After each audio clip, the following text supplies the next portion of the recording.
DTC P0301 has been detected on a Hyundai Elantra 2017 code. P0301 stands for Cylinder 1, Misfire Detected.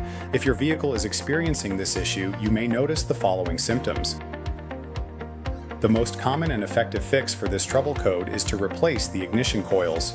On a Hyundai Elantra 2017, you can find it by lifting the engine cover. It's bolted directly to the top of the engine head.